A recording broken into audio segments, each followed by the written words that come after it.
이것은 운명의 장난 19, 11위 공개합니다. 해부학 실습실에서 마주한 모모. 2014년 나이지리아. 의대생이었던 애니아 에그베는 해부학 수업에 참여했는데요. 잔뜩 긴장되는 마음으로 시신 앞에 선 그는 잠시 후 눈물을 터뜨리며 실습실 밖으로 뛰쳐나갔습니다. 왜요? 당시 에그베는 가슴 아픈 운명의 장난 때문에 큰 충격에 빠졌던 건데요. 그 이유. 어머니, 저 에그베예요. 지금 디바인 찾고 계신 거죠? 디바인, 지금 여기 있어요. 뭐라고? 자, 그가 마주했던 시신은 바로 학창 시절부터 늘 함께 붙어 다니며 절친했던 친구 디바인이었기 때문입니다. 아이고, 어떻게 된 거야? 그러니까 실종됐던 친구를 해부학 수업에서 시신으로 만난 거예요? 그렇죠. 두 친구에게 닥친 가혹한 운명의 진상은 사실 나이지리아 공권력의 부패 때문이었습니다. 나이지리아에선 경찰의 폭행과 과잉 진압 등 공권력의 부정 행위가 만연한데요. 참고로 2020년엔 나이지리아 전역에서 경찰의 만행을 규탄하는 대규모 시위가 벌어지기도 했을 정도였고요. 자, 그리고 에그베의 친구인 디바인 역시 범죄를 저지르지 않았지만 밤에 외출했다가 경찰의 총에 맞아 사망하고 말았던 겁니다. 근데 이건 너무 좀 가슴이 아픈 게 사실 뭐 그렇게 많은 시신 중에 절친의 시신을 눈으로 처음 본 거잖아요. 그것도 해부학 교재로 올라와 있으니. 자, 해부용 시신이 모자란 나이지리아에선 경찰이 의과대학에 합법적으로 범죄자의 시신을 인계할 수가 있다고 하네요. 실제로 한 의학 전문지에 따르면 나이지리아의 해부용 시신 90% 이상이 경찰의 총격에 의해 사망한 사람들이고요. 그중엔 에그베의 친구처럼 억울하게 희생된 사람들도 포함. 뿐만 아니라 경찰은 고인의 가족들에게 사망 사실을 알리거나 시신을 인계하지도 않았고요. 대학 측에 무연고 시신으로 인계를 했던 건데요. 그래서 에그베는 해부학 수업에서 절친을 차가운 시신으로 마주하게 됐습니다. 그리고 친구 디바인의 가족들 역시 에그베의 연락을 받고서야 뒤늦게 아들의 사망 사실을 알게 됐고요. 가슴을 치며 장례를 치렀습니다. 한편 에그베에게 닥친 잔인한 운명이 알려지자 사람들은 경찰의 만행이 만든 끔찍한 운명이라며 함께 가슴 아파했고요. 잔혹한 운명의 가해자인 경찰 중 일부는 해임되기도 했습니다. 이것은 운명의 장난 19, 9위를 공개합니다. 금지된 모모에 빠진 킬러. 2011년 6월 브라질 바이아주. 피돈 바쿠라는 작은 마을에 사는 여성 마리아는 은밀히 카를로스라는 남성을 찾아갔습니다. 우리 남편이랑 바람난 여잔데요. 꼭 좀 죽여주세요. 아, 그래도 살인 청부는 아니지. 살인은 아니에요. 그래서 이게 결국에는 안 좋은 일이 벌어진 겁니까? 살인 의뢰를 받은 카를로스는 곧장 작업에 착수. 그런데 정말 무슨 운명의 장난인지. 어우, 세상에. 이렇게 아름다운 여성이 있다니. 아니야, 난 킬러야. 죽여야 한다고. 너무 예뻐. 카를로스는 범행 타깃인 아로우조를 보자마자 fall in love. 뭐야? 첫눈에 반하고 마는데요. 이게 영화의 드라마야. 아니 근데 갑자기 사랑에 빠지면 어떡해. 아니, 근데 사람 죽이는 것보다 차라리 난 사람에 빠졌으면 이게 좋겠어. 낫지, 이게 낫긴 그래요? 하지. 잘 죽이면 됐지. 도망가, 그냥. 그래라. 아니, 살인보단 낫잖아. 그래. 자, 카를로스는 마음을 다잡고 몇 번이나 아로우조를 죽이려고 했지만 번번이 실패. 오히려 그녀를 향한 마음만 더 깊어졌습니다. 밤에 잘 때 떠오르고 막 그러나 보다. 결국 카를로스는 아로우조에게 모든 사실을 털어놓고 살인을 포기. 어머나. 그런데 문제는요. 어떡하지? 내가 안 죽인 걸 알면 다른 사람을 시켜서 또 죽이려고 할 거 아니야. 이제 수호신이 되는구나. 결국 카를로스는 사랑하는 여인을 지키기 위해 케첩을 이용해 가짜 살해 현장을 연출. 의뢰인 마리아에게 아로우조를 죽였다고 거짓말을 했고요. 되게 리얼하겠다 근데. 자신의 목숨을 살려준 카를로스에게 아로우조 역시 사랑에 빠지며 두 사람 사이는 더욱더 깊어졌는데요. 어쨌든 뭐 결말은 아무도 안 죽고 지금 잘 끝난 거 아닙니까? 이대로 끝났으면 좋겠는데요. 그러던 어느 날 뭐야? 저 여자가 왜 살아있어? 아니, 저 사람은? 아로우조가 죽었다고 생각했던 마리아. 그런데 죽은 아로우조가 버젓이 살아서 카를로스와 키스하는 모습을 직관한 것입니다. 아이, 뭐딴 데로 이사를 가든가 왜 그러고 있어 또. 아니 근데 이렇게 화가 날 게 아닌 게 어차피 자기 남편이랑 바람 펴서 죽여달라는 건데 이게 끝나고 정리하고 그걸로 간 거잖아요. 근데 그 분노가 사라지지 않은 거지. 아 그래? 죽이고 싶을 만큼 그냥 너무 싫은 거야 그냥. 남편이랑 어떻게 되든 말든.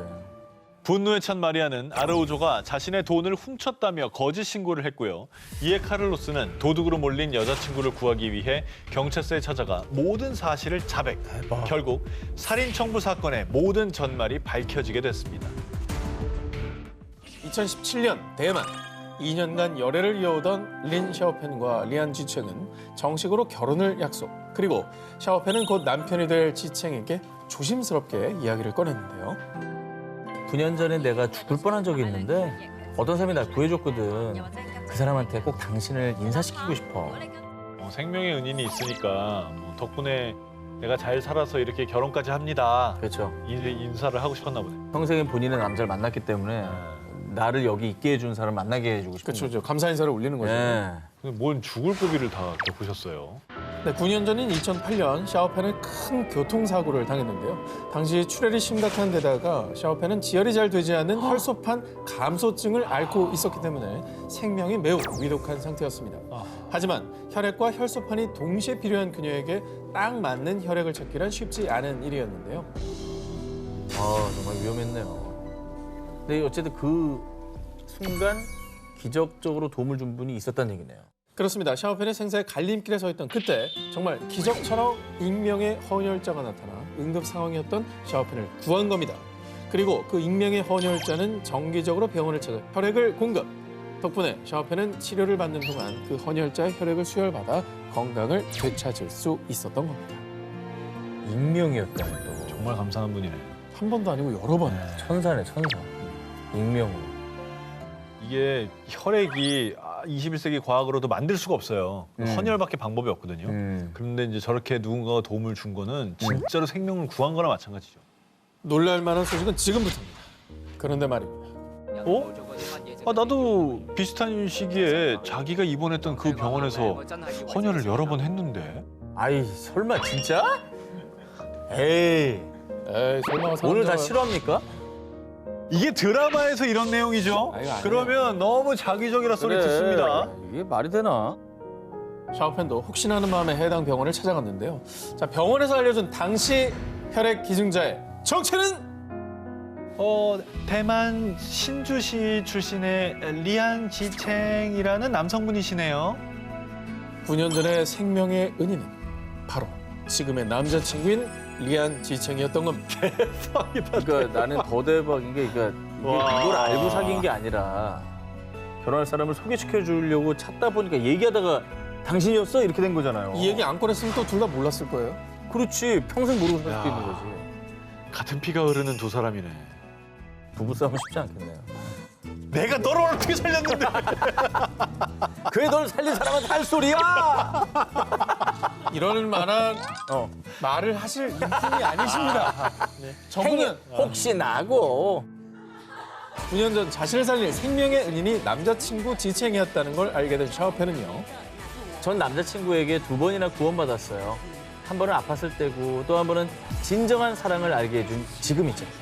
잠시 스쳐간 줄 알았던 인연. 어쩌면 평생을 함께할 운명의 상대일지도 모릅니다. 이것은 운명의 장난 19, 3위를 공개합니다. 엄마들의 모모로 살아난 아이들. 2012년 중국 베이징의 한 병원. 20대 여성 인춘리는 매일 밤을 눈물로 지샜는데요. 이제 겨우 8개월 된 아들 환환이 선천성 담도 폐쇄증이라는 희귀병을 앓고 있기 때문이었습니다. 간 이식 수술을 하지 않으면 아이는 2살을 넘기기 힘들 겁니다. 아들을 살리기 위해선 하루빨리 간 이식 수술을 해야 했지만 정말 안타깝게도 인춘린 부부는 검사 결과 간 이식 수술 부적합 판정을 받았습니다. 이게 이제 아들이 병에 걸려서 죽어가는데 부모는 해줄 수 있는 게 없잖아요. 아무것도 없는 거죠. 이거는 너무나도 가슴 아픈 일이죠. 진짜로. 세상에 저 말이 너무나 가슴 아프지 않아요? 2살 넘기기 힘들다 이런 아니 말을. 오가다가 생채기 하나만 넣어도 진짜 마음 찢어지고. 그러니까. 모기만 물려도 싫은데. 그러니까. 인출리는 아들에게 맞는 간 공여자가 나타나길 빌고 또 빌었습니다. 그러던 어느 날 어머님, 탄탄이랑 같은 병을 앓고 있는 아이가 있는데 혹시 그 아이에게 간 이식을 해주실 수 있을까요? 의사는 생후 10개월 된 저절한 아이도 투안투안처럼 선천성 담도 폐쇄증을 앓고 있다면서요. 저저의 부모는 간 이식 부적합 판정을 받았지만 턴턴의 엄마인 인춘리는 저저에게 간 이식이 가능하다며 수술을 부탁했습니다. 운명의 전쟁이다. 내 자식은 안 되는데 또 다혜는 아이한테는 간을 공유해 줄 수 있다는 거잖아요. 그렇죠. 마음은 아는데 간 이식을 하면 당연히 체력이나 내 상태가 떨어지잖아요. 당분간은. 그렇죠, 그렇죠. 그러면 내가 아이를 돌보기가 쉽지 않을 수도 있고. 쉽지 않은 결정이죠. 예. 그 아이 엄마의 마음도 알 테니까 알지. 이걸 와. 자, 그런데 운명은 그리 가혹하지 않았습니다. 인춘린의 아들 턴턴도 수술을 할 수 있게 된 것이죠. 오, 진짜? 다행이다, 다행이다. 진짜? 네. 자, 그런데 말입니다. 인춘린의 아들 턴턴에게 간을 이식해줄 공여자의 정체였습니다. 설마 크로스? 이 감동적인 사연에 크로스라니. 간 크로스야? 아니 근데 크로스라고 하니까 이해는 된다. 뭔 상황인지. 뭐 알겠죠? 설마. 정말 운명처럼 엄마들이 서로 간을 교환해서 아기들에게 이식 수술이 가능했던 것입니다. 이거는 진짜 네. 그냥 엄마가 둘이고 아들이 둘인 거네. 그러네. 그렇지. 그런. 한 가족인 거죠, 사실. 네, 진짜. 기적적으로 이어진 두 가족. 엄마들은 당장 상대방의 아이에게 간이식 수술을 하기로 결정했고요. 17시간의 긴 수술 끝에 정말 다행히도 네 사람은 건강하게 퇴원했습니다. 이야. 너무 아름답다, 아름답다. 축하합니다. 진짜. 서로 얼마나 고맙고 얼마나 뭐 생명의 은인이잖아요. 서로. 서로 은인이에요, 서로 은인. 아이고 정말 축하합니다. 이런 인연을 일이 맺으셨네. 이것은 운명의 장난 19 1위 후보 헤드라인 공개합니다.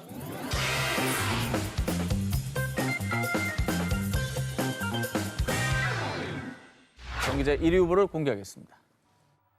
2020년 6월 미국 워싱턴주의 한 교도소. 뭐야? 네가 왜 이 방에 있어? 새롭게 교도소에 수감된 쉐인 올즈비는요. 교도소에서 한 수감자를 보자마자 표정이 일그러지며 분노했습니다. 이거는 뭔가 자기가 아는 사람인데요. 그것도 아주 원한이 강한 자기를 배신했거나. 배신자. 그럴 수 있지. 네. 쉐인 골즈비는 2017년 경찰차를 훔쳐 달아나던 중 경찰에게 부상을 입힌 혐의로 징역형을 선고받았습니다. 골즈비의 분노를 산 수감자는 로버트 멍거라는 자로 그는 수십 명의 미성년자를 성폭행, 43년형을 선고받고 복역 중인 아동 성범죄자였습니다. 그리고 이 두 사람은 절대 만나서는 안 될 지독한 운명에 놓인 사이였습니다. 사실 멍거가 성폭행을 저지른 피해 미성년자 중 한 명이 골즈비의 여동생. 엄마. 자, 그러니까 골즈비는 여동생을 성폭행한 세상에 둘도 없는 원수와 한 방에서 만난 겁니다. 이건 좀 위험해 보이는데요. 뭔 일 날 것 같죠? 이건 누구라도 이거는 가만 놔둘 수 없는. 야, 네 동생이 나를 보고 벌벌 떨더라. 제발 살려달라고. 그렇게 원하는데, 아유, 어찌나 재밌던지. 가만히 있어도 모자랄 판에 그걸 긁어. 야, 저건 진짜 나쁜 놈이네. 평생 사죄를 해야 될 판에 저거 반성도 안 하고 저거를 진짜 나쁜 놈이네. 천벌받을 놈이네 진짜.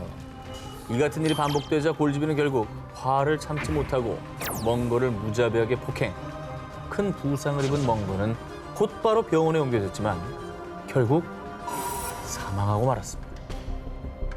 그러니까 이렇게 된다니까. 이게 그렇죠. 그러면 이게 본인은 더 큰 죄인이 되는 거예요 이게.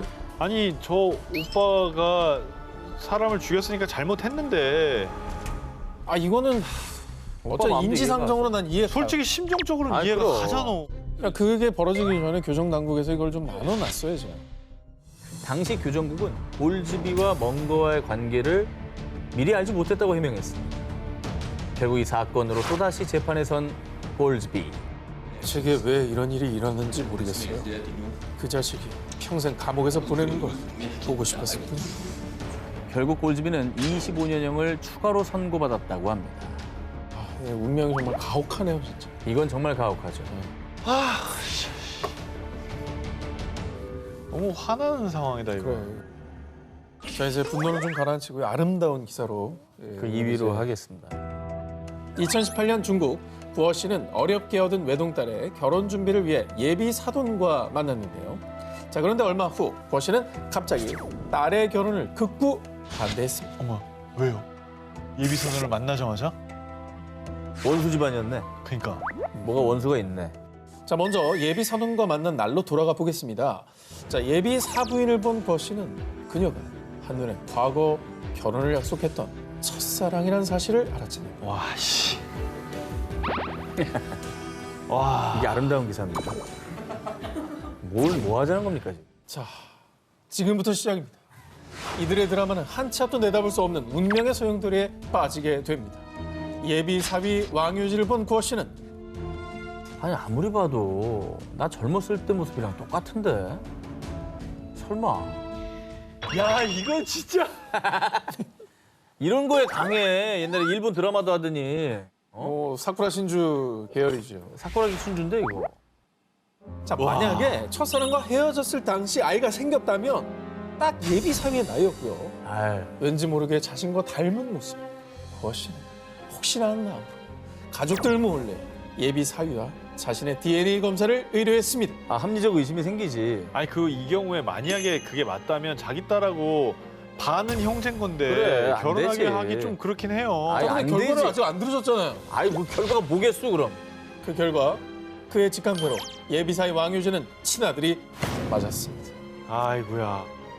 자, 그래서 구호 씨는 모든 사실을 딸과 아내에게 털어놓았고요. 딸은 믿을 수 없는 자신의 운명에 큰 충격에 빠졌습니다. 아저 딸은 또 어떻게 사냐. 그런데 운명이 만든 드라마는 극적으로 또 한 번 반전을 맞이합니다. 여보, 내가 당신에게 말 안 한 게 있어. 사실 우리 딸 우리랑 피 한 방울 안 섞인 남이야.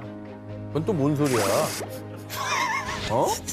사실 구호 씨 부부는 간절히 아이를 원했지만 수차례 유산하는 아픔을 겪었고요.